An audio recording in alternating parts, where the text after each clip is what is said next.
I'm the only white face in this area. You don't belong here.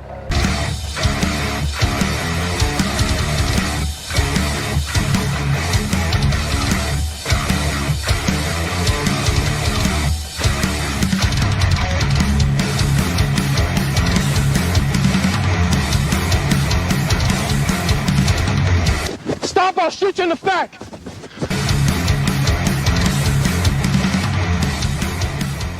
What's going on, guys? No Can Smelling Salts and Counterculture have teamed up. This stuff is a pick-me-up. When it's late at night and there's not an Ultima in sight, you hit this.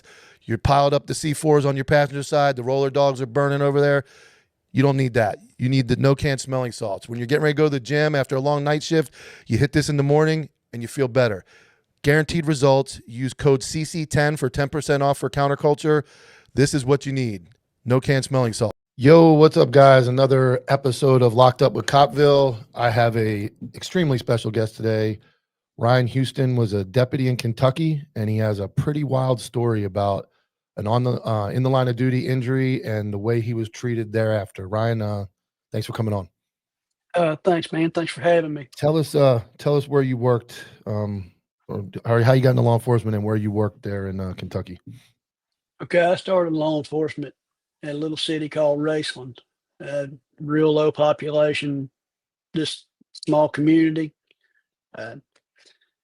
I started off, I FTO'd for a couple of days, and my FTO was a 65-year-old lady. And let me tell you what, she was tough, man. She was legit. Don't skip that. This is my favorite part. When you FTO'd, you had not gone to the police academy yet, correct? Oh, correct. Yeah. Okay. So in Kentucky, what year was this? 2005. You had not had any formal law enforcement training, had not been through any type of academy, and you FTO'd and were released on patrol. Is that correct? Yes. Okay. So yes. You had a 65-year-old female FTO. Let's hear about her. Okay. She was an animal lover, and she hated crime, but she wasn't very proactive at all. And how she was long, kind of a by the number lady. And how She'd long? Been in about 40 years there. How long was your FTO? About 3 days. Where is this? Where in Kentucky is this? Okay, we're right where Kentucky and Ohio meet. Right in the we're middle. Right, yeah, and West Virginia's right on the other side. I mean, you can beat Ohio in 15 minutes from West Virginia and 20 from where I live. 2005. They stick you with a 65-year-old woman, say, here's all your gear. Good luck. 3 days later, you're Deputy Houston on the road. No, this was at the city. Oh, this is at the city. That's right. You started at the city. Okay. I started at the city. That's right. So you're at the city and off you go. Off I go. So I mean, I try to think that's like walking into like any store, any business and being like, all right, here's 2 days now, off you go, you're on your own. Like that had to be pretty fucking wild. It was wild because, you see all this stuff and they gave me a blue book, which had the laws in it. And I was kind of focusing on learning the roads in the cities because in the county where I live at, I coon hunted my whole life. So I could go out and I knew where everything out there was, but I didn't know anything about cities. So you're learning the book of laws. You're learning where the fuck you are. You're learning the radio. You're learning everything. 3 days and you're on your own. Yeah. I'm rolling. You're doing something. You're doing something. Yeah, I ain't got a clue what I'm doing, but I'm doing it. Good. It's a start. So I get out in the cruiser, and when you get in that cruiser that first night, it's pretty cool. I mean, you got everything all lit up and the radio's going off and you ain't got a clue. I don't know what the 10 codes are. I'm just out here rolling. And I get a tip that there's a guy coming through that's got a warrant on him. So stop this guy and serve the warrant. That should be easy enough. So I get in behind the guy. And again, I know nothing about procedure, nothing. I bounced for 7 years before I got into law enforcement, and I worked at a kid's home, for a pretty good while. So I get in behind this guy, I light him up, I check him out, I run him, he comes back hot. Well, he doesn't want to stop. Pulls in this house, I get out at the house, and again, I'm I'm just flying by the seat of my pants, Literally, like, literally flying by the seat yeah, of my pants. yeah. This is a great story. So the guy, I walk up to make contact and ask him for his OL, and he gives it to me. And as I'm standing here, tell him go ahead and step out. And as he steps out, they come back and say he's got it. He's confirmed. They called it a 29, which is a warrant. So we got that in hand. And I tell him, go ahead and put your hands behind your back. I'm expecting the guy to comply. I was ready, to respect law enforcement. And the next thing I know, dude cracks me right on the chin. Blah! And he hits me and he takes off running. So I take off chasing him. He jumps a fence. I grab him by the foot. We landed on his head, jumped up, and he runs in the house. Well, I don't know if I can go in the house. I know nothing about, the Fourth Amendment and search and seizure, but I can see the guy and I'm watching him. And he tries to run to the back door. So I go to the back door and I'm waiting on backup to get there. Well, one of the guys that helped me out a lot when I started, I could hear his engine over the radio revving, and he said, I'm 40 seconds out. You got the warrant confirmed. Yeah, 10-4. He tells me, he said, kick it in. So we go in and get the guy and arrest him. Turns into a mess. This guy's got a grow room going on. This all and I ain't got a clue of what I'm doing. I mean, I am totally lost. So let's break that down. So you kicked it in before the backup got there. He was close, but you still kicked it in before he got. I kicked it in as he was rolling in. He hollered at the window, said, "Kick it in and go." Oh, get okay. And then you guys went in together, find the guy. Yeah, we go in and get him. Tune him up a little bit, probably a little. Welcome well, the funny thing was the guy was on the phone, I guess, with his dad, and he said, "They're kicking my door. They're kicking my door." He said, "Now they're kicking my ass." And I don't think it went down there. I think we just went in and gently placed him on the ground and placed him in. So then there's a grow house. So then how does that? Did you guys end up getting a warrant for the grow, or how'd you guys work that? So when we walked in, I mean, it was, you could see it. It was, and I hate to say it, but I had no idea what weed looked like. I didn't even know what it was. And my buddy's like, "You got a pretty good hit here," and I'm like, "What are you talking about?" And he's like, "Well, that's a mother plant." Throw tomatoes. Right.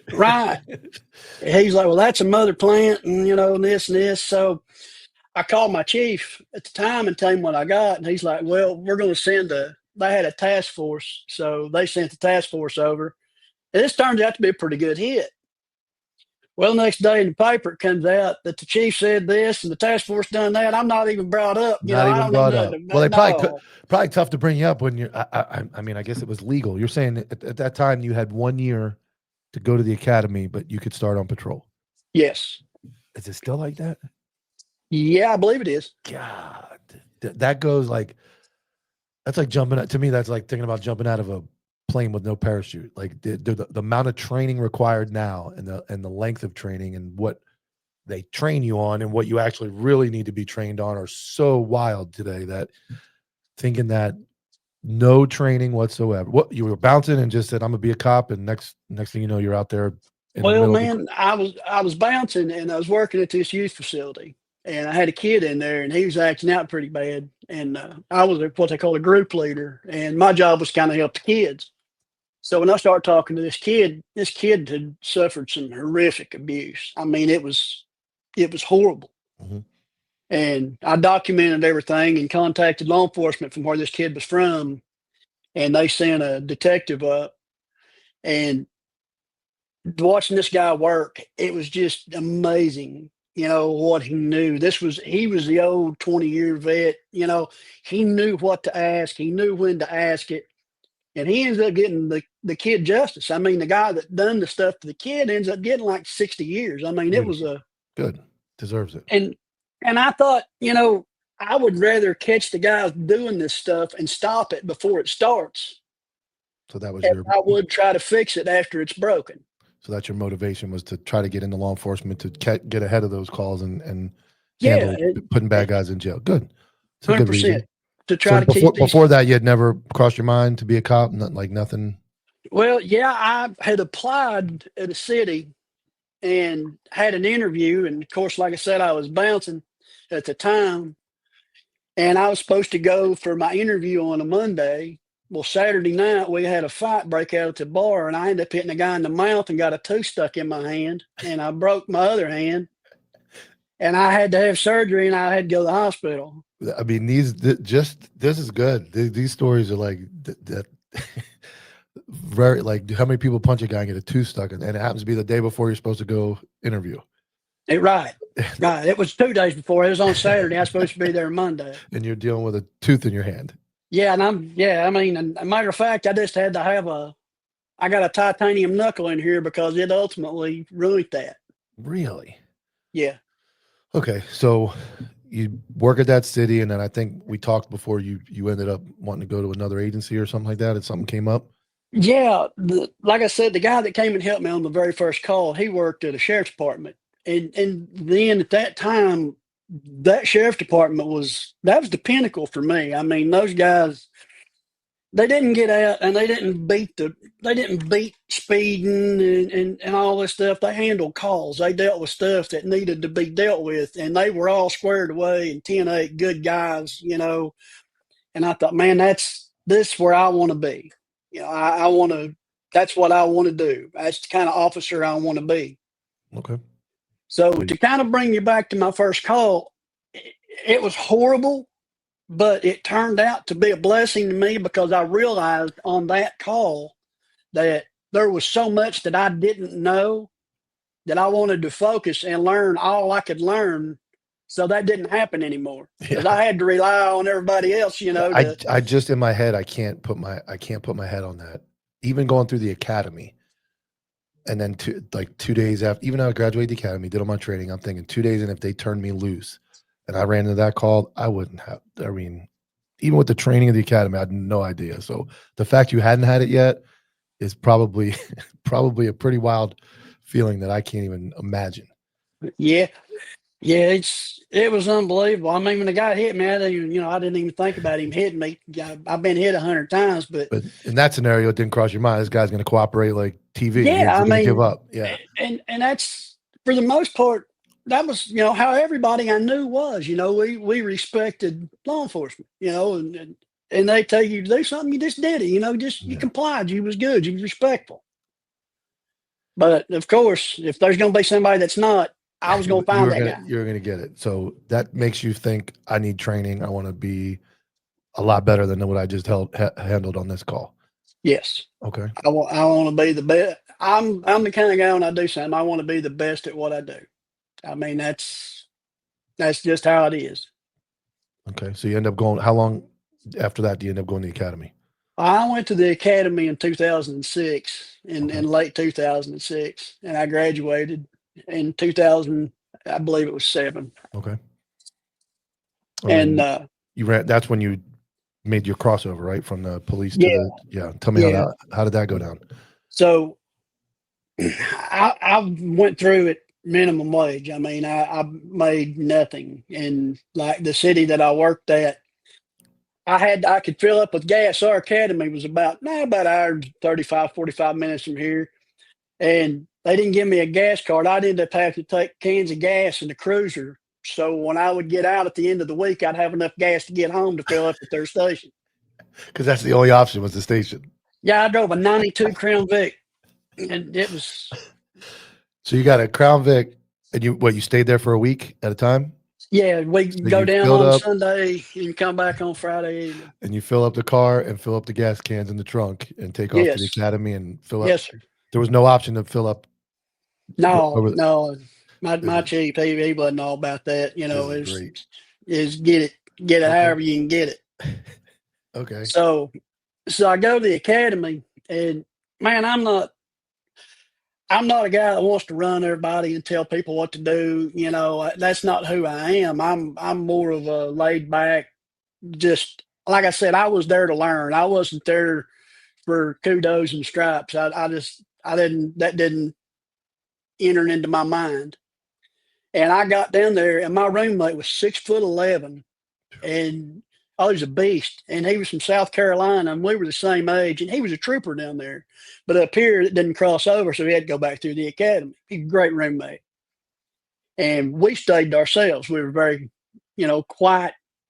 We was older guys in the class, And it was so bad that the night before our first test, there was some people came to our room and knock on the door, and they're like, "Hey, man, you don't say anything, and we understand this test is coming up, and we'd like to get you a study group and help you." And I'm like, "Well, with all due respect to you guys, if I ain't got enough sense to pass the test on my own, then I probably don't need to be packing a gun and trying to enforce the law." So when we go in and we sit down and we take our test, they gave us 90 minutes, and I studied hard. Like I said, I was there to be the best I could be. Mm-hmm. And we take our test, and I look up, and I'm like 10 minutes in, and I'm done. I'm like, oh my God, maybe I am special needs here. Maybe I've done something wrong. So I go back and I reread the test, and I'm like, no, man, there's nothing I would change. I'm good. And I left, and they was all looking at me like, where's he going? He quit. Yeah. So we go to lunch, and we come back, and the instructors come in. They're passing our test results out, and we had PT numbers, and mine was 11. He's like PT 10, passes me PT 12, and he gets up there and he says, our coordinator says, when you fail a test here, and I'm just slumming in my chair like, yep, I know where this is going. He's like, you fail one test. If you fail a second test, you're out of here, and for the first 4 weeks, all they told you was you're going to get fired. You're going to get sued. You're just going to get kicked out. That's what it was. He said, but then there's some people in here that aren't who they appear themselves to be. And he said, Mr. Houston, he said, you got 100 on this test, and you're going to step up a little bit, and you're going to help your guys. So I've done really well in the academy. That's a great story. So here everybody's looking at you leave the room like he probably bombed it. Yes. Doesn't talk to anybody, doesn't say anything. But did you end up with one of the higher averages in the class? Yeah, I was near the top of my class. Good. So how the academy goes, and I guess near the end of the academy is when you get approached about another job? Well, I tell you what happened. Again, the fellow that I work with, and we're still friends this day. He's one of my best friends. His name's Dave Bocook. He's a great guy. He's the guy that helped me on my very first call. And I was at the sheriff's department sitting talking to him the week before I went for my final week to graduate from the academy. And I was telling him, I was like, hey, man, I got to stop down here and get some new gear for my belt. Because, the city I worked at, the only thing they gave me was uniforms. And, I had a pair of pants with like 4 inches too short. So I had to get some different pants, hand-me-downs. And I had to supply my own belt, my own gun. So you bought all your own shit for the academy? Yeah, everything. Okay. And so I'm telling him I'm going to get some new stuff. Well, the sheriff's sitting in there, and he's like, do what? I was like, yeah. I said, man, I got to go get some stuff. I said, I can't wear this nasty stuff. I'm graduating. It's a big deal for me. And he's like, well, they didn't give you anything? I was like, no. I said, they gave me this uniform. I said, but I bought everything else. And he's like, no, you're not going to do that. He's like, here, he gives me a duty belt, and loads it up. And he's like, you wear this. He said, don't go down there and do that. That's ridiculous. So instead of buying, you were going to go buy one? Yes, I was going to go buy a new one because mine was wore out. He gives you a nice new set-up belt so you don't have to go buy it. Yes, loaded it up. Guy treated me great. Mm-hmm. And anyway, I graduated on a Friday, and I came home, and I'm high and tight. You take on the world now. Yeah, you're ready. I graduated. I got my campaign hat on. I'm 10-8, man. Yeah, you're ready, man. So I go rolling in my driveway at the house, and my phone rings, and the chief deputy of the sheriff's department calls me. And he's like, hey, are you interested in coming to work here? And I said, absolutely. And he's like, well, we're going to interview Monday. I said, okay. He said, you might want to let your chief know. And I'm like, well, I don't really want to go doing that. I'm one day out of the academy. And, if this ain't a sure thing, I probably want to keep that to myself. And he's like, you probably should let your chief know. So I go down, high and tight, and tell the chief, hey, I'm interviewing Monday. Well, he was probably pretty upset. Aggravated. Well, they didn't spend much money on you, so I guess he couldn't be too angry about that. But they expected you to be coming to work. Yeah, well, and that'll come on into play of how much they actually did spend on me, because I later found that out. So Monday morning, I go down, I interview with the sheriff's department, and he hires me. I'm gonna give you a job, So I put my notice in at the other agency, and Did you I ever get work? out of Did you there. ever work a shift after the academy? Oh yeah, You worked for a yeah. couple weeks. I worked a couple of days. Okay. Okay. So you go back, you work in, and then you tell Yeah, them 2 weeks I'm going to work at the sheriff's office. yes. Okay. I told him on Monday that my notice was turned in, and working at the sheriff's department was just crazy because when I go down there, the sheriff's like, go buy you a new pair of boots, go. And he tells me where to go get a cruiser. Here's a gas card. And a gas card to me, after packing 2 5-gallon cans of gas, that was like hitting the lottery. Yeah. You don't. You can stop at any gas station now. Yeah, I can roll down anywhere I need to go. But no, I started and I loved it, man. I mean, it was everything I thought it would be. I got And it to was go out. pay increase too. Oh yeah, I was making like 3 times there what I was making at the city, Beautiful. and it was just like I got my first paycheck and looked at it. It kind of scared me. I was looking to make sure nobody had seen it, you know. Yeah, You're because like I never made like that tax fraud or something. You felt like a criminal. Yeah, right. I felt like I'm getting paid to do this. It's a good And feeling. this is a job I would do for free. Yeah. I loved it, man. I Yeah. mean, I lived for it, and I burnt it up. I mean, I was rolling when I come out. I mean, if I was to be 10-8 at 8 o'clock, I was 10-8 at 6. Yeah. You know, It's a good. and I It's one of the was weird. It's one of the coolest feelings. Thinking back to me as well, just that initial run is like you're just so excited, man. You can't put that uniform on quick enough and go to work. I mean, eventually it wears off, but that beginning yes, is really cool. yes. So I worked down there, and I'm down there for 2 3 months, and they called me to come in, and I go in, and they're like, "Hey, on the contract you had with the race one," I'm like, "What contract?" And they're like, "Well, there's a contract here." And then they pull this contract out that I'd never seen in my life. And my name's photocopied on it of my signature. And they're like, "Well, we got to take care of this." And I'm like, "Oh, okay." And So it's okay, now, well, a work contract for the other that appeared yeah, out of nowhere for the original agency. yes. It was a 3-year contract, and it was for like I think it was like 7,000 or 9,000, something like that. And it wasn't that much, I promise. But anyway, the sheriff's department then starts to deduct the money for the contract from my check. They're taking money out of my check every 2 weeks to pay this contract. Oh my God. So I'm working all the overtime shifts I can get. I'm doing mechanic work on the cruisers to try to pay this contract off. It was a thing. And But it was a set amount they were taking out for so long, or did you increase it if yeah, you worked yeah, overtime, or it was just always the yeah. same amount? Well, they would take out so much a month. They was taking like $600 a month out of my pay. And like when I would do the repair work on the cruisers. I'd do the oil changes, brake jobs, stuff like that, and then I'd turn that in, and they would put that toward my contract as well. So you're doing like on your days off, you're doing the mechanic work. Yeah, and even some days that I worked. I So mean, you get off work and then go work late. yeah, I would get up and work on cruisers, and then I'd go take a shower and go 10-8. I mean, for some people, it's going to seem like it sounds like the 60s to me. Like the fact that was in 2007, 8, somewhere in Yeah, there. 2007. That's when I It started sounds the like sheriff's something that department. would have happened 30, 40 years ago. That's just people. It's wild because now it's just being a cop at this point is hard enough as it is. I can't imagine having get up early, work on cars, and that just seems crazy. That it seems like a different time, and I can't believe it was Well, that recent.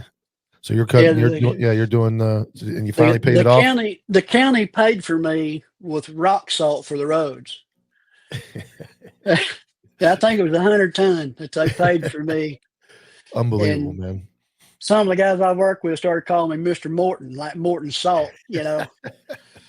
But we got the contract paid, and I settled into it, man. Then you got your pay rate, you got that money back again. So then Yeah, started life was getting my good money again. back. Good. Yeah, and Good. we drew clip pay, and that was good. And then that's incentive pay in Kentucky. You know, you get so much a month for being a sworn officer and working, and the state gives you that. So Okay. I was doing better. Good. But I settled into the job, and coming out of the gate, I come out hot. You know, I come out and I was on it, and we dealt with a lot of stuff. And the way some of the older guys policed compared to the way that I policed was really different. So when you would deal with the people here in this county, they wasn't all up to, you know, here's the law, you broke it, you're going to jail. They want a wiggle room or to tell you what you was going to do, and I wasn't going to have that. You know, when I had to go there, if I showed up and you broke the law, you was going to jail. Yeah, no questions. But I was the same guy with everybody. I didn't make any differences. And I got along pretty well. I mean, after I settled in, you know, I got to where I could go anywhere in this county and I knew everybody. And, you know, like I felt like a deputy should be. You know, you got your troopers write tickets, you know, and your city guys, they do ordinances. And I felt like deputies ought to be a friend of the public, but a friend that you respected and you knew that if you messed up, that we was going to hold your feet to the fire. Yeah. And that's what the people were looking for, you know, and I just got along really good. And then how many people are in this county were you patrolling, like population wise? I'm gonna say probably, man, I don't even know, probably 40, 50,000. And you had you said you were by yourself, and Yeah, I sometimes worked by maybe myself one other. 99% If you're of the lucky, time. there was one other guy working. Yeah, and we work with some troopers, and they may have to come from another county if you needed assistance. So you was pretty well on your own. I mean, those guys were great. They would be there and they'd have your back. But day and night, you're one man town. Yes, sir. Yes, sir. And the county's about 350 square miles. It's a big county. So you know So if you got a call 2 hours away, you're going 2 hours. Yeah, you're going wherever the call's at. That's where you're going. And was there like one part you kind of stayed near? well, I stayed away from the cities. I stayed out in the county. Okay. Out with if you can't tell, I'm kind of a country boy. Yeah, and, I can tell a little bit. I stayed out in the county with the country people, you know, because the city had their own agencies. But as far as the county goes, you could be over here and then there's a call an hour away. Oh, yeah. Yeah. I mean, there was roads and they're all curvy and, you know, it was something. But you don't get nowhere fast. Yeah, you get nowhere fast. Yeah. That's a fact. You could get disturbance calls an hour away and you'd have to go an hour. Yeah, alarm drops would just make you want to cringe, man, because 90% of the time they're false. But if you help all the way there for a second, you get there, there's something to it. Yeah, yeah. And you're dealing. We talked about this a little bit. You're right in the middle of the pill epidemic as well up there, right? Yeah, yeah. That was when we had a thing up here, and we dealt with Florida on it. You know, it was a bad deal. I mean, you dealt with our people, and we dealt with the stuff from there, and it was. I mean, people were dying. It was killing people. So you're dealing with overdoses up there a lot. Oh yeah, domestics, and you're doing traffic. I guess you're getting probably dopers coming through with pills and sponsors and all that crazy stuff. Oh yeah, yeah. I got a guy one time. He'd come down here and he told me that he traveled here from another state to buy drugs because he could sell them for twice the price in his state that he bought them here for. Yeah, and he had them taped on his junk. Yeah, we were dealing with Kentucky was our number one. We were talking about this last week. If I saw a Kentucky tag on the interstate during that time, and we knew it was a pillhead coming from Florida, Fort Lauderdale, or Miami, that whole area was just loaded with those clinics. So all your people were coming down here and loading up on. They were getting back. That was before the database was keeping track. So they were going to 4 or 5 doctors at a pop and getting 180 pills at a time, and then taking them back up by you guys. Yeah, and we had people up here that would send mules down to hit the clinics, and then they would give them their cut, and they would keep a cut. And it was a horrible thing. I mean, there was murders come out of that, and overdoses, and it's a bad deal. So what happens when, like, for example, that you get an overdose death, you're tied up on that. What happens with the other calls? You just Well, you would either have to kick them to KSP, or if they were close to a city, see if you can get a city to first respond for you. And you guys had one. Obviously, you had your own dispatch center. Yeah, we had our own So, dispatch. so they would just call and say, "Hey, our guy's tied up on XYZ. Can you guys respond?" Yeah, and a lot of times they'd be, bad stuff coming out, and we'd have to be like, tell the coroner, hey, are you good here? We You need got your to go. Yeah. Yeah, Okay. and he would work with us, and it was pretty cool. I mean, And we made it work. you have detectives, like one or a couple of detectives at the ship. Was there like a detective No, division? That was it. You guys no, worked no, everything. I was a detective too. So if you got what happened if there was a homicide? Was there a state agency come in? Yeah, we Okay. had a team that we would call in from Frankfurt later Okay. on. Yeah, it But was a forensic team. anything short of like a massive crime homicide, you guys handled front to back everything. Yeah, if I took the call, I Burglaries, handled it. you walked the warrants, you did the interviews, you did the whole thing. Yes, Awesome. At least got you. I mean, it gave you a lot of experience. Obviously, I mean, that's a fact. nobody to pawn it off on. You're gonna, it's your. Well, that's only bad news. When you're where I work, you get one of those calls. And you're like, this detective call, and you call them, oh, yeah, and off you go. But for you, you were there the whole way. Yeah, it was like you get that call and you'd be like, oh, Yeah, I'm gonna be there because 3 hours. you're gonna be tired. Yeah, Yeah. your They whole usually shift come is around gonna be lunchtime messed too, up. like right when you're getting ready to eat. You're like, God, Yeah, dog, right when you're getting ready to go home. yeah. Oh yeah, I guess there is no none of that. So if you're the closest one and you live an hour away, you're not gonna like head home. You're gonna go back. I mean, I can't imagine that. And you don't know where your backup or your next deputies could live 2 hours from you, right?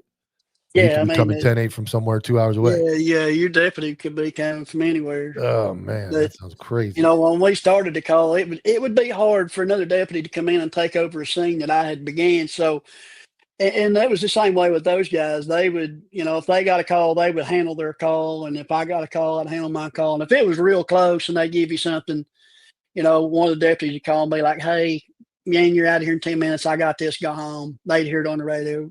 But if it was 30 minutes before, it was you. You were there. Yeah, You were taking it. yeah, Yeah. you was in there till time to go home, take a shower, And go to what bed, and get up and do it again. you working 12s? I was working. Well, I worked 8s, 10s, and 16s. Whatever they had. What was Yeah, your and you were day shift?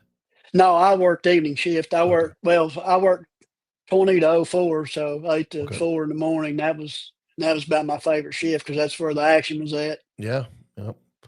So you had a reason we really got talking was you had a critical incident that ultimately Yeah. changed your life forever. What was the date on that?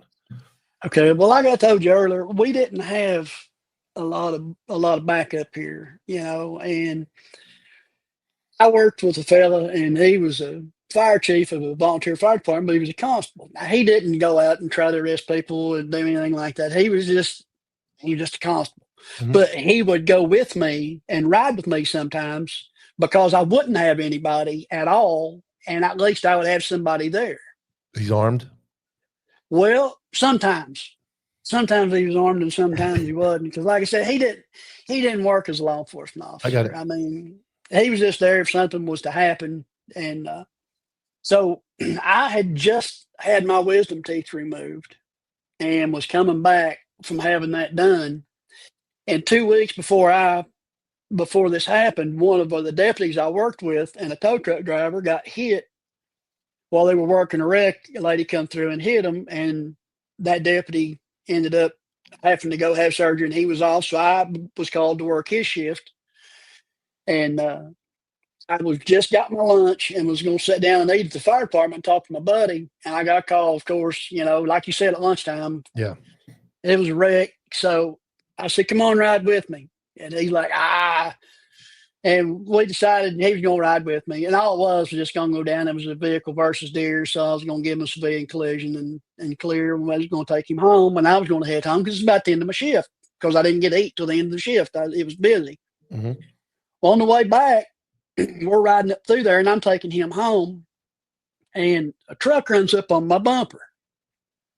And like I said, I knew pretty well everybody in the county, or thought I did. And I got along good with everybody. And initially, I thought it might have been somebody messing with me. And I'm like, well, what is that guy doing? And I'm in a marked unit, and we're on a 2-lane road. This is a very residential neighborhood. Well, this guy kicks over in the passing lane and pulls up beside of me and smiles. And I said, well, if he needs to get by that bad, I might as well slow down and let him go here, and we'll light him up and see exactly what's going on. Mm-hmm. So I hit my brakes to slow down, and he swerves at my unit and falls in behind it. So there's nothing for me to do but to stop this man. Yeah. Because he's on the wrong side of the road, you know. So I light him up, and he's behind the unit. And I step out, and I said, go ahead and shut the vehicle off and show me your hand. Bam, he hit me with his truck and rammed me into the side of my cruiser. And then he rammed me into the cruiser again. He rammed me into the cruiser again. I fell, and he ran over me, and he was coming back. I had to play dead because he was coming for my head. And right when he swerved at my head, I rolled my head out of the way to keep him from running over my head.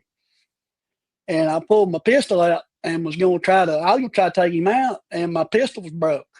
And What were you carrying? I was carrying a cig.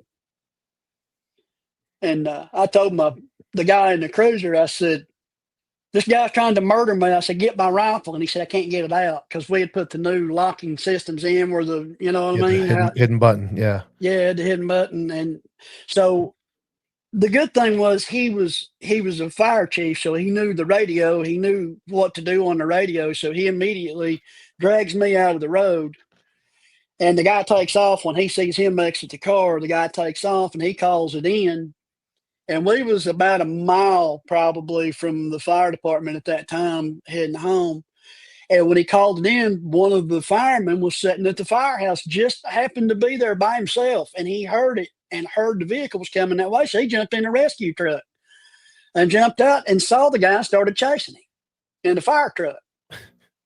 Yeah, you can't make it up. No, you can't. You just hold from we're 36 minutes into this, and you can't make any of this up. This is a one of a kind story. Yeah, so he chases the guy. Well, the guy's walking off and leaving him. You know, he's in that old slow rescue, but he stayed behind him long enough that another officer in the city saw him, and they got in a big pursuit, and the guy wrecked out, and they arrested him. I was jacked up, couldn't walk. You know, I got put in the hospital, and I was in there for a pretty good while. And What I went through. What ended up being your injuries? I mean, in my legs, my feet, Broken bones, everything. Yeah, the whole deal. So you went in. How many surgeries did you end up having? I've had a bunch. Yeah. I still have some. You still dealing with it? Yes, sir. Okay. Yes, sir. And I'm gonna be honest with you too, man. That the mental health side of this that people don't understand, and it's something that police officers sweep under the rug. It takes its toll. It takes its toll on you. It does, because you know every day when you wake up, you remember what happened to you when you try to stand up. Yeah. When you know you're sore, you're hurting, things hit you. But no, when I got injured, I was, like I said, when I worked at the sheriff department, I was kind of a low maintenance guy. I didn't really need anything. I worked my shift. I never saw a sheriff. No, I know it's getting ready to take a turn because you're going to tell everybody what you went through. To lead up to that, you had no discipline problems. You were never a problem. You didn't get ridden up. You didn't have any beef with anybody. You were just come to work, go home, dedicated your life to the agency, never a high maintenance guy, never in trouble. You were just a regular old guy. Yeah, I just regular old deputy. This is the first obvious. This is a disaster in your life. You go through, some guys get shot, some guys get run over, some guys get, hit by a car on a traffic stop. You go through a massive critical incident where somebody tried to kill you. Yes, 100%. And then what was the agency's response to that? So when I got hit, I was in the ambulance, and I was like, I got to let the sheriff know what happened to me. So I call him, and I get no answer. And it would have been out of the ordinary for me to call him because I never did call him. I didn't need to call him, but he didn't answer. And I heard from him 5 months after I got struck. So 5 months. 5 months. Yeah. After somebody tries to kill you, attempted murder. Yes. You go to the hospital, have multiple surgeries. You're on light duty. You're home. You're banged up. You were in a wheelchair, right? Yes. You're in a wheelchair, and no one from the command staff or the sheriff's office comes by. Well, a couple, the deputies. Like deputies. I'm talking about your top two guys are your deputy chief and the sheriff. The deputy chief and the sheriff. You never heard from them. Nope. 5 months. Yeah. 5 months till you heard Yeah. from the one of them. Yeah. The sheriff asked me when I was coming back to work. So the first time you hear from the sheriff, he calls to say, "Not how you doing? Not how you feeling? Are you okay? How's your family? How's your mental health? When can I expect you back to work?" Yeah. That's how it went. That's Um, unbelievable. and I do want to say one thing, and I want to make this clear. The guys I worked with were good guys. The Mhm. guys that worked It's there, I worked the road usually how it with. goes. Yeah, And they I had checked it. I'd They, started a project on my house. okay. And when I was working on my house, this happened, and I got everything tore down, and now I'm in a wheelchair. It's getting cold up here. Man, the Commonwealth attorney, one of the judges, the clerk, some deputies, they came up and they worked on my house and put that stuff together for me. So these guys are outside doing physical manual These labor. guys are out Judges, here, attorneys, judges, the deputies. Commonwealth attorney. Yes, sir. They're out here working in the yard. I don't hear a word from my brass at all. So Unbelievable. I bit down and I done the best I could do to get better. And I wanted to go back to work because, like I said, I loved it, man. I lived for it. And I didn't think a whole lot about it. I just wanted to go back. And I finally did go back. And once I got back to How work, long did it take you to get back? I think I got back in 7 or 8 months. I got back. I wasn't right, but that was good enough for me. So you went and we talked a little bit that so they had workers' comp come out, a lady came out, she took care of the workers' comp paperwork. They're paying all your bills or for medical treatment. Did you ever Yes. cross into the mental health side of things? Did you ever address that? Well, I ran into that later on, Okay. and I can kind of explain that to Okay. you So you go back to work later and on. what do you do? What's your assignment when you get back? Well, I went back on the Tornado 4 shift, Okay. and I I struggled a little bit, because my legs still bothered me, So there was an SRO job came up, a school resource officer job, and I had a background with kids, and I liked working with kids. And I had a guy that was good friends with the sheriff that worked there. I told him, I was like, I really want that job, and he helped me. And we talked to finally the sheriff gave me the job, and I moved into it, and it was just a smooth transition. I mean, I loved it. I had best job I ever had because I wasn't out there answering calls, with 10 minutes to go in shift, and Yeah, it's a little I different. get a work Set day shift, schedule go and all that. home. Yeah. But I was having trouble getting up and down the steps. My knees was bothering me really, really bad. And the principal of school was like, "Ryan, man, you got to do something with these knees." And he said, "You're killing me watching you fight these stairs." And I'm like, "I'm all right." He's like, so we argued about it a little bit. And I said, "Yeah, well, yeah, I will. I'll make an appointment." Well, I did. I made an appointment with the doctor and went in. He said, "I'm going to do surgery on your left knee. That's my worst knee. That's where I got hit. And I'm left handed." He said, "I'm going to do surgery on your left knee. And then a week later, I'm going to do surgery on your right knee." So I call the office to make him aware that I'm going to be going off to have these surgeries done. And the day before I go to have the surgeries, I get a phone call from the chief deputy, and he's like, "Hey, walk out here in the parking lot. You in the school?" And I'm like, "Yeah, I'm in the school. That's where I'm working." So I walk out. He's like, "Hey, when you get back off these surgeries, you're going back to midnights by yourself. You ain't coming back to the school. The sheriff's pissed off." Yeah. So Yeah. and now you're still under workers' comp, right? They're covering it still because it's a continued injury. Yeah. So Yeah. They're you're somebody tried to kill you and you're still under the pain, suffering, and being crippled from this injury, and not hope you have a good surgery. Not, hey, we're praying for you. Go have your surgery, and you're going back to midnights when you get back. That's the yeah. message that the agency sent. That Not even the sheriff didn't send it. He sent his deputy sheriff yes. out there. And I'm not even How sure. did that make you feel? Well, I was spent, man, because mentally I had went through some stuff. I had a mini stroke in 2000, I believe it's 14. Uh, This kind of bring you up. I was coming home from work from the school. I'd been there on a 15-hour day. They had a ball game, and I come up on a wreck in the road, and I call on the radio. I just thought it was somebody hit a deer, and I tell them, I'm going to be out. I put my spotlight, and I see a guy laying in the road with a bone sticking out of his legs, and I'm like, "What's going on?" So I jumped out of the car, and I'm like, "What's going on?" And he said, "I didn't see him. I didn't see him." I said, "See who?" Because we're on a highway out here, and you can't see anything. And he said, I hit a car. I'm like, "You hit a car?" And he's like, "Well, I look about a quarter mile up the road, and I see a car backed off the side of the road. And I thought, well, maybe they saw it. I'll get an ATL out on it because I got a chopper coming for him." And I go up here. When I can see that that was the car he had struck, and it had free rolled back off the roadway and looked like it had parked. And I saw a female hunched over the console, and I couldn't get the door open that had sprung the frame on the vehicle, and I was trying to get her out. So I took my flashlight and was going to bust the window to cut her out to work her.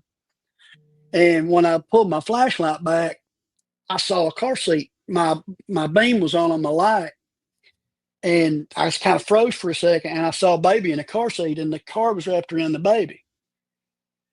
And I immediately went from the female to the baby because the baby was turning, and I remember I yelled on the radio and told him, get everybody here. There's more than one, and we start working the baby. Well, I start working because I just happened on the track. I didn't know it was coming, and I already had so much going on in my head. It was, So as I'm doing CPR on the baby, the medic rolls up and he taps me on the shoulder and he says, "Man, take a break. You're sweating and it's cold out, but you know how it is when you're in mode." Adrenaline goes crazy. You start sweating. Yeah. Well, the medic was a good friend of mine, and he gets to like a second or third compression. He looks up and he says, "Ryan, this is my daughter," and he collapses. Holy fuck. So his wife and daughter had dropped this man off at work and were on the way home, and were involved in that collision, and we lost both of them. They died? Yes, they both were deceased. So he shows up to the call. Yes. And it's his wife and child. Yes. And so when he tells me that what happened, I take his head and I stick it in my jacket. I'm like, "You don't need to be seeing this, brother. We'll get the baby. We'll get her. You need to get to the hospital." And I tell another officer that rolls up, I'm like, "Get this man to the hospital." And, we transport, and they're gone. I mean, God, dude. Holy. And his daughter was the exact same age as my son. And so an infant. Well, she was 3. Oh. She just turned 4. She just turned 4. And they hit. So the two cars hit.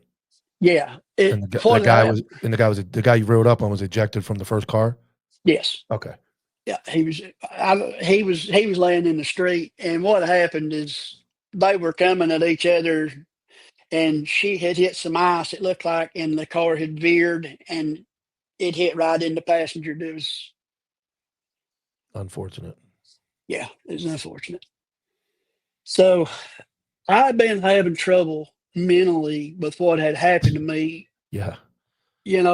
From where I got ran over, I was having issues.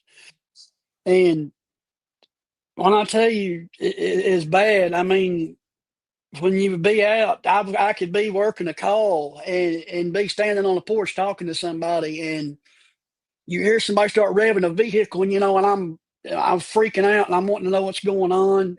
But as cops, we don't say stuff like that. No, we don't. We don't.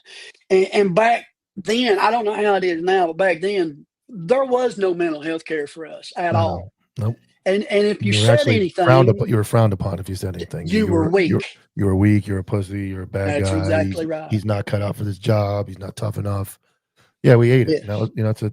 That's what men do. Men eat trauma, and you can't say anything. And that's the thing, man. And people glorify what they do out there, but that stuff all goes in your head, and it never leaves. No. And we've all been in fights. We've had people try to hurt us. We've had people want to kill us, but till somebody makes an attempt on your life, and that you're paid for, I thought I was dead. When the guy Yeah. hit me with the truck, I thought I was dead. Something in my mind just broke, and you get up and you try to fight this every day. And every day something reminds you. Well, then after that happened, that wreck with the lady and her daughter, I slept about 40 minutes that night, because I was calling the hospital trying to find out what was going on. So I get up and I go to work the next morning, and I got a call with domestic. And when I'm coming back from a domestic, I walked in, and the chief deputy looked at me. He's like, "You need to go to the doctor." I'm like, "What are you talking about?" He said, "Just go to the doctor." He was real brash. I mean, just so I went, and what had happened, I'd had a mini stroke. Doctor said he thought it was stress induced. So, long story short, That was after before all that, that was before you had surgery though, right? uh, no, this was after I'd had Okay. surgery. After I'd came back to work. Okay. You're back on night shift. You're Yeah, not in I was school. back. This was yeah. I had that had happened before the wreck had happened. I was Okay. having trouble with the stuff, and the day that I was going in there was all the school was out, and I was answering calls in the county, and it was just just another day. But uh, the whole thing is when this all goes down, when I went in the last time for my surgeries, I was put off work, and ultimately I medically retired. That was so you had the surgeries, then you had the incident, and then there was another surgery after that.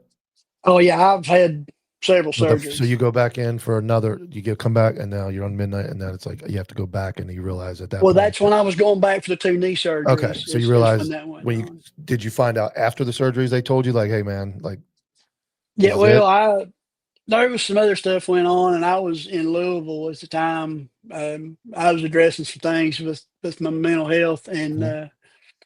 they told me then that Like a you're combination done. of everything, your mental Yeah, health. yes. And what I will the bright spot is you did tell me that side of the retirement, besides the agency, I'm sure you're going to talk about what happened there, but the state-wise of retirement medically was very good to you, correct? Well, once I got my actual duty related retirement, Okay. So you had to fight a little bit? yeah, about 7 years. Oh my God. So you go out initially, and what is your status when you're out? When they took me off, it was as an occupational disability. Are you getting And paid? yeah, making nothing. Yeah, this was like a state disability payment, like Yeah, it was like very little. very low, So very then you very have to low. go. Did you have to hire an attorney to go after the state for Yes, medic? So you battle it for 7 years with them. yes. Now you told me And something. The governor changed something, correct? so so I finally get approved for my 100% disability, Okay.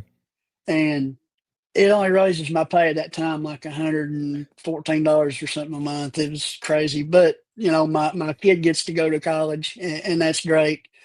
But the governor we have now signed a bill stating that any first responder injured in the line of duty and that is disabled shall receive no less than 80% of their wage. So I got a raise then. So it bumped from where you were at to 80% of your previous pay, Yes. which was a massive Yes. increase. Oh yeah, yeah. It was a whole lot better than what I was making. I mean, when I tell you I was making nothing, I was making nothing. And And throughout that, the way we talked, your top two guys just left you high and dry. yes, sir. And the bad part is that I respected those guys. I mean, and I don't want to take away from the fact. Now, when I tell you my sheriff was hard nosed, he was a 20-year trooper. He was a 20-year sheriff. He was just leave me alone, do your job. He didn't tell me don't go do this or don't arrest this person. It it was just basically leave me alone, do your job, and don't bother me. Well, he's probably and I'm not giving him a pass to treat you the way he did, but he's probably also a product of that generation of sheriffs and cops that you weren't even allowed to get injured back then. I'm sure when he was Right. 40 years ago, from the time he's a young trooper or whatever, or starting as sheriff, it wasn't it. You got hurt, they just fired you. They're like, you can't help us no more. Get out of here. And so, not to say I don't know him personally, I would imagine some of his brashness and some of his lack of compassion was probably a product of the times that he came through and what it was like for him to come through. Yeah, but man, on top of that, the thing with him was he got in his mind, he got above everybody else, Yeah, and what that's he probably. said, he wanted to be who you worshiped. Whatever he said, that was the law, and And and if the you were hurt, answer for you were and the no good to answer. him. That's exactly right, and his answer to everything was because I'm the effing sheriff, and that's what I said.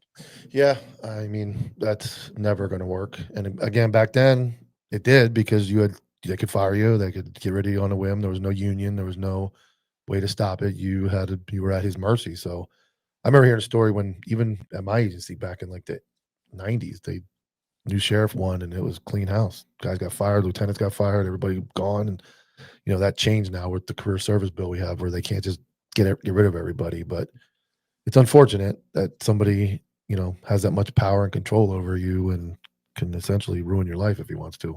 100%. And that was a horrible thing to deal with. And you have to take it, and that's the thing people don't understand. You have to take it. And there's nothing you can do as a deputy sheriff other than what the sheriff tells you. And if he tells you that you're not doing something, you're not doing it. Yeah, And yeah. I got to the point that I was fed up with it, and you know how you see these officers get to go out to your TikTok cops, they get on here and they go 10-7 for the final time and they Oh play man. sad music and Yeah, and all this stuff. I didn't get to go 10-7, period. yeah. They came to my house and they got the stuff that belonged to them. They never spoke to me. They loaded it up, rolled out, throw somebody else in my unit, and go on about your business. That's what I say. The day whether you die or they get rid of you, it's if you die that your body's not even cold and they're already replaced you, and you go out medically and you're not important to them anymore. And it sounded like Or those top two didn't really have much care anyway, and then you leave. So what did you do after you got out? You're medically banged up. Are you able to work at all, or what do you do now? no, no, Okay. man. Now, and it's weird enough. I'm an old guy. I'm 50 years old. Old. I'm 49. You're We ain't right. o- I'm older than we, you. we ain't old, not yet. Well, my wife's younger than I am, and I worked with her dad. He was a deputy as well, and he passed away of cancer. And we had a baby when I turned 48. My baby's Oh 2 years my old now. God, I didn't do that. Yeah, right. So I probably should not spend so much time at home, but Yeah, no, man. that'll get you. It'll get you kids, man. So you're 40, 50. How old your wife? My wife's 38. Oh yeah, you went real young. So she definitely wanted to have. Is that her first child? No, it's her second. Our boy Second. just turned 16. He's Oh, going to be 16 in August. so you spread them out real good. Yeah, about You were 14 years. fun for punishment, man. You did all that. Now you're doing it again. Yeah, right. Don't know any better. Yeah. Well, I mean, everybody's different. So if that's you guys are happy and that's what you want to do. I mean, mine. My youngest of 4 is 21, and her youngest of 2 is she has 2 kids. My wife, and he's 19. So we're done. I have 1 grandchild, and I cannot imagine raising a kid in today's world, man. It's a wild place out there. Well, yeah, that's what I'm doing, man. I was always a proactive guy. I mean, and anybody I ever worked with would tell you when there was something on the other side of that door, I wasn't going to wait to ask him what it was. I wanted to go over and see what it was, Good. and I was always out and I was rolling. But when this happened to me, man, mentally, I took a pretty harsh hit. I can imagine.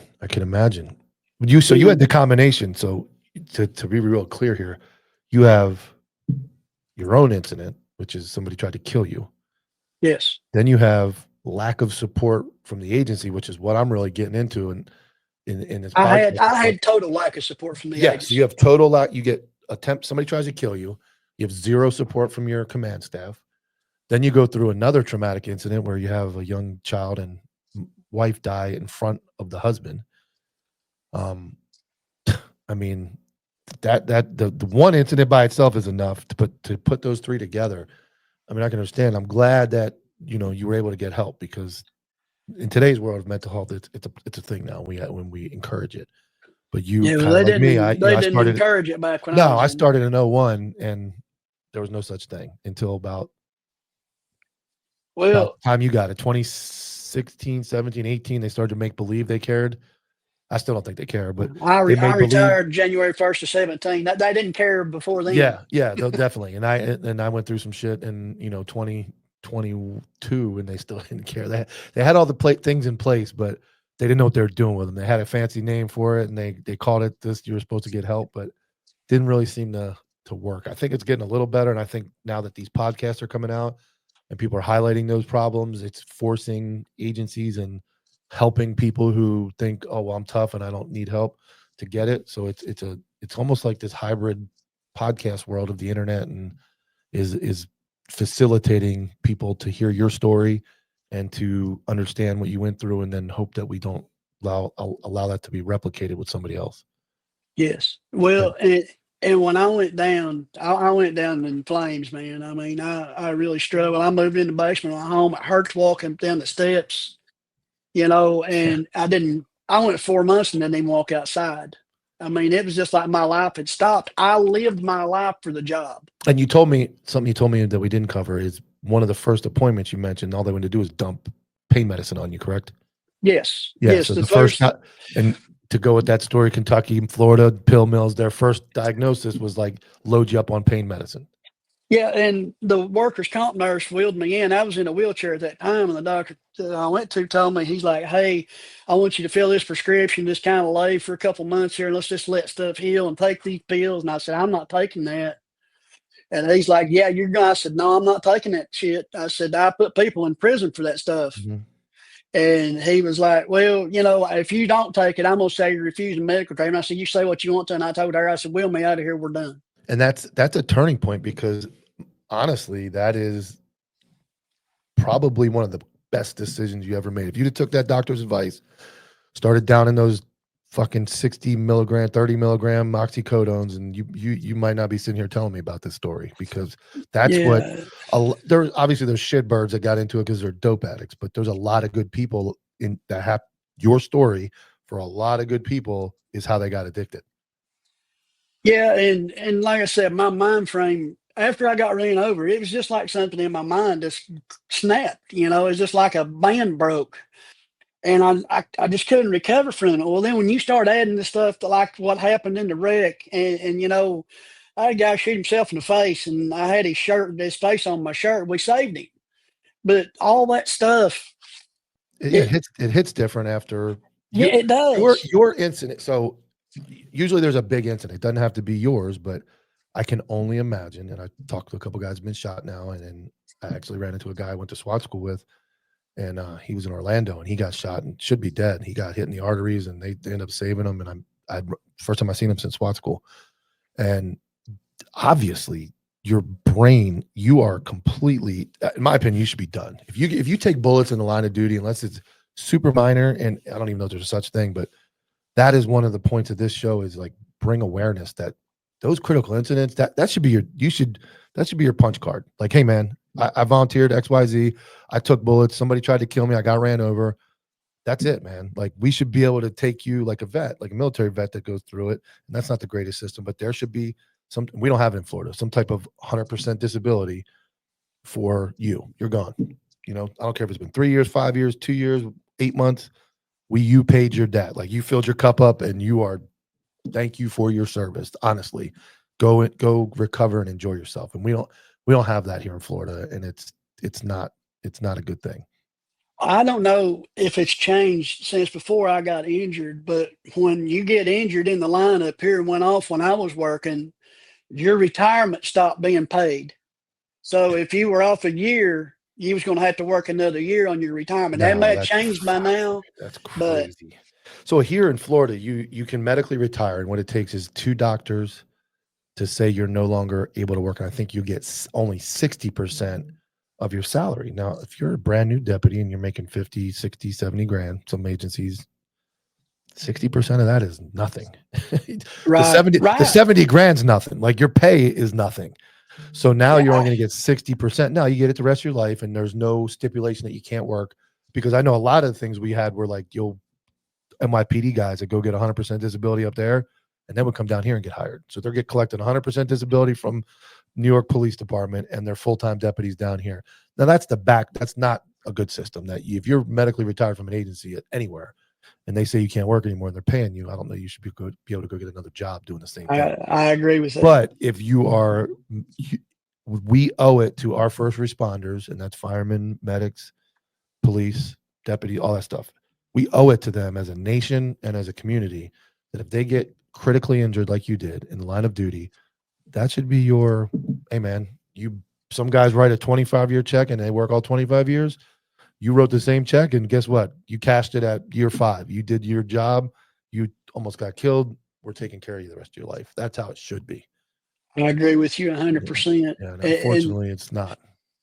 Well, one thing that I will tell you is that when this happened, I was recommended to get a service animal because of the PTSD that I have. And that was one of the reasons I still can't stand to be around people. Like, I just can't stand it.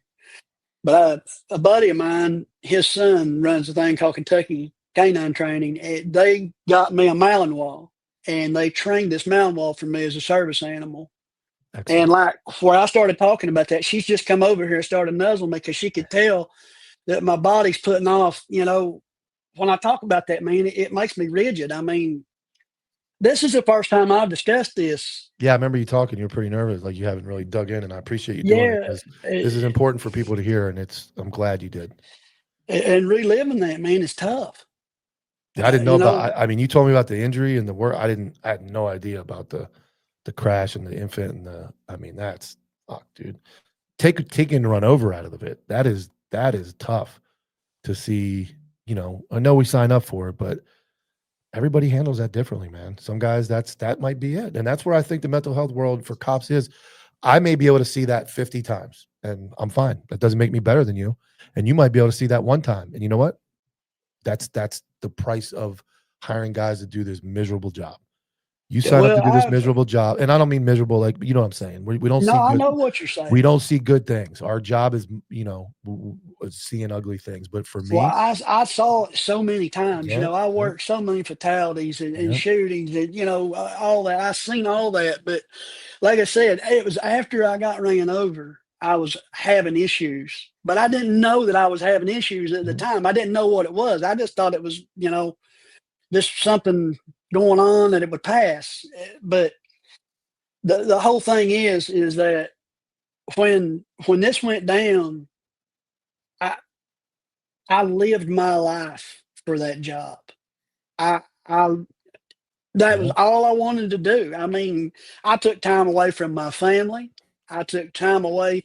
You know, I missed my son growing up most of the time. I was working all the time, and I lived for it. I mean, I put my life around it.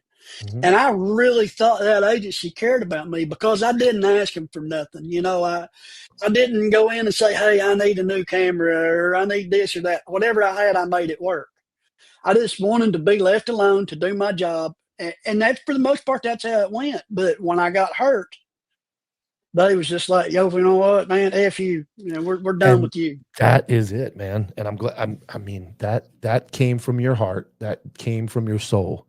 And that's my message is, and I recorded a show earlier today, and that same almost identical statement was made, and it didn't have to do with an injury, but it had to do with discipline. And it doesn't matter how it comes, but at some point you learn the hard way that there's no brotherhood. There's a brotherhood amongst some guys, and it's not. Everybody think it's a family, and it's not. There's a brotherhood amongst guys that you work with next to that are, you know, will die on the sword with you. They'll die at the door. They'll drag your body out of there. They'll die making sure that you get out of there.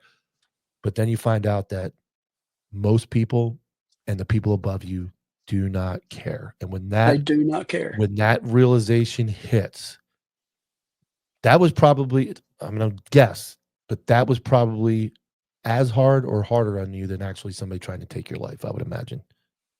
The fact that you found out they didn't care about you. What disgusted me the most about all of it was that I was so loyal to my agency and to my sheriff and to my chief deputy. You know, I was loyal to those guys, man.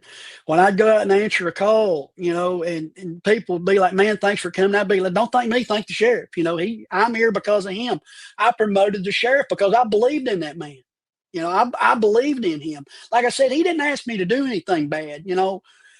But the whole point was I gave them everything I had.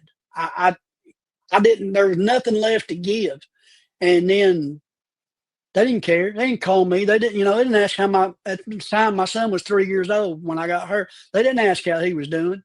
But the judge, the Commonwealth attorney, the clerk, you know, all these other guys, they could come and check on. I had an attorney that I had went against in court, bought my son stuff for Christmas, you know. But And the my own people sheriff you couldn't thought, call me yep, the and people. say, "How are you doing, man? I'm Do not you going to need go off. anything?" I'm not going to go off on my rant because I've ranted enough about what happened to me, and I got a little critique the other day to not talk about myself during these. And I agree, like this is about you, but it is identical. It is a national problem. It is the hardest mental health lesson you're going to learn is that you become expendable for many reasons: injury, Absolutely. politics, whatever it may be. It is the most unfortunate and unforgiving feeling when you realize you were duped. You were sold land that doesn't exist. You were in a family that didn't exist. You were told that they cared about you, and it doesn't exist. And compound that with a traumatic incident, many traumatic incidents that cops go through. I am a firm believer that mental health, suicide amongst first responders is not a trauma that's caused by incidents at work. When it comes to bad thing, I am convinced that the majority are learning or being double crossed by people you thought cared about you, and you don't know how to handle that disbelief. And I think that is a big cause of suicide amongst cops. Yeah, I agree with you 100% on that. You know, when I work with a man, when I went to a call with him, whether he was a new trooper or whoever, whether I knew him or not, we was coming out of there together, no matter what. And I had in my mind, I lived the brotherhood.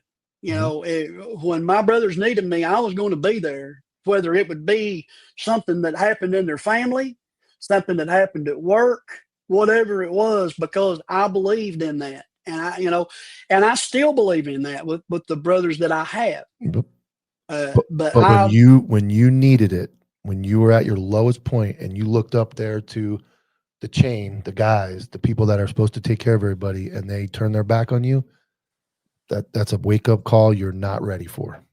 that's right. The man that I looked up to, I paid a contract to work. I paid to work for that man, you know. And he never called me. He never texted me. And he never treated me the same ever again after that happened. Yeah. Well, Never again. I'm glad that you chose to come on here and talk about that. And it's something that needs to be said. That's part of what this podcast is about, is bringing awareness to this. And for those people listening that watch this episode and see this is not a knock on police work. This is not a knock on the job. This is a knock on people that you put your life into and that you trust and that you care about. And then when it's time for them in their big comfy couch up there in the leadership rooms to bring it back to you, they're not doing it. And I think that's what ultimately my message is. And I think that's what you're trying to, when we talked, that's kind of what you wanted to get out, was like, hey, I gave my life to this job. And when it was time for the job to come back and these guys to give it to me, they weren't there. That's fact. And It's pushed tough, so man. many people to, before I got hurt, I was telling people what a great job it was and how good of a place I worked at, and now I can't do that. I cannot in good Yep. conscience tell someone, hey, go do this job. And you know what happens? They try until you go through it. That's the other thing, is until you go through what we went through, nobody understands. So you come off, people will, and what the agency will do, your high ups will do, is say, oh, he's just a disgruntled, he's disgruntled, he's this and that. They'll make it out to be you. But until you've been through it, and I said this the other day, I remember trying to tell people what happened to me and they didn't understand. But when I tell it to you, you understand because you've been through it. When you tell it to me, it makes sense. But when you tell it to somebody who doesn't understand that they'll do this to you, it's almost like white noise to them. They're like, nah, that's not, this guy must be crazy. My sheriff would never turn his back on me. My command staff would never turn their back on me. They don't, because it hasn't happened yet. And it will. It will happen when they need to. It doesn't happen until it happens. Yep. And you have to be prepared for that. And that's why I think it's important to have people like you on to talk about this, because you got to be ready. You have to have a good support system at home. You have to have good people in your life, and you have to be prepared. And I'm not telling you to go fuck the agency and everybody's out to get me. Don't live in a state of paranoia. No. Just be aware that at the end of the day, it is just a job. And that's what it is. You are just a person working at a job, just like the banker and the lawyer. Be prepared to take somebody's life. Be prepared, be trained, be ready to work for the people. But you don't work for the fucking government and the agency. You work for the people. Those people above you are bosses. But your job is to protect the people, yourself, and your family.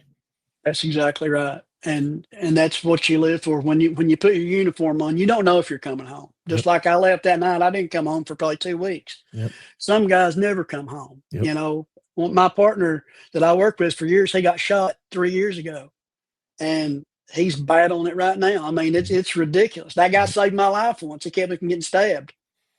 And that's a whole nother story in itself. But he worked at the agency with me where I retired from. Yep. And then you got to, like I said, you go through that incident, and I'm not knocking all agencies. I don't want this to be a collective bitch session that I'm bitching that police agencies in a whole. There are good people, there are good agencies. And this is maybe a wake up call to talk to people that work there, and don't think. One of the common things is if you see a mad or disgruntled employee, you automatically think they're a piece of shit. Well, I thought that when I started. All those older guys, I was like, dude, what's wrong with these guys? They're always there's probably a reason, not all of them, but there's probably a reason that some of them are pissed off, and it's stuff like that happened to you. Because I imagine if you were still there and you were pushing a zone, midnight shift, and some new guy asked you about this place, you'd probably tell him the truth and say, hey, this fucking guy doesn't care about you. They're not going to, and then they would look at you and go, is this guy full of shit? Like, it can't happen. He can't get screwed like that, but it does. And they'll call you disgruntled. They'll tell you you're just a miserable old fuck. He doesn't, he's just an old miserable cop, but you're not. Yeah, I was born old. Yeah. But Ryan, I really appreciate you coming on. I really appreciate getting this message out. I had no idea some of that stuff happened to you. I am terribly sorry. And I'm glad you got help. I'm glad you got the service dog. I'm glad you have a good wife, good family, and good people in your lives. And thank you so much for coming on. I really appreciate you having me. And like I said, I don't want people to take what I said and say F law enforcement. But if you're going to do it in your mind, you need to be aware of what can happen to you. Absolutely. And when it happens, you have to be able to overcome what's going to be there.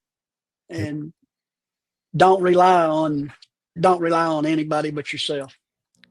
Excellent message. I appreciate it, man. Thank you. Thank you very much. I'm the only white face in this area. You don't belong here.